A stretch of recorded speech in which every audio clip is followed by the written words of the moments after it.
Je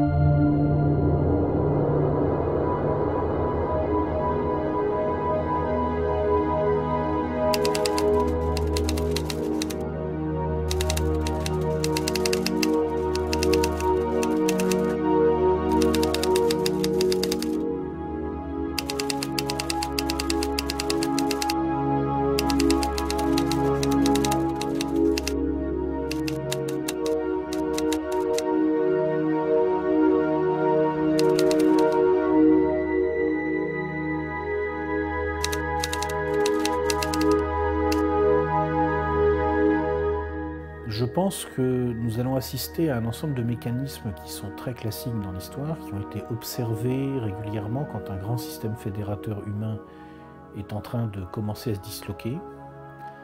C'est-à-dire, ça se passe toujours plus ou moins en 3 temps. Il y a un premier temps qui est l'entrée du système dans une crise potentiellement fatale. C'est-à-dire, ce n'est pas une crise habituelle, conjoncturelle, c'est une crise structurelle où tout simplement le système a touché ses limites. Donc maintenant, on sait que tôt ou tard, il va s'écrouler. Le deuxième temps, c'est non pas la sortie de crise, parce que comme la crise est structurelle, le système en général, il y a des exceptions, mais c'est très rare, il ne peut pas en sortir, mais la prolongation artificielle du système par son durcissement, par l'accroissement en fait de la prédation du centre sur la périphérie, du dessus sur le dessous.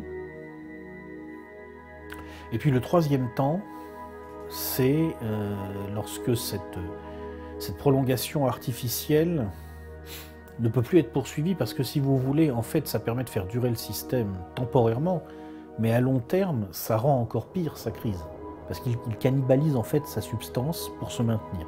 J'ai fait un scénario qui est un scénario central, mais je ne dis pas du tout c'est ça qui va se dérouler, ça je ne sais pas. Je dis, si tout se passe suivant la ligne de plus grande pente de l'histoire, ça va logiquement suivre cette ligne-là. Mais je suis ni pessimiste ni optimiste. J'essaye d'être logique.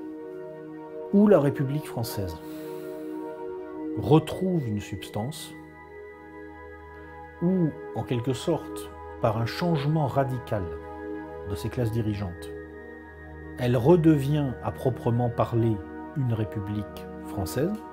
Et je pense que ça commence à devenir possible en 2017, il faut que ça arrive en 2022 ou plus tard.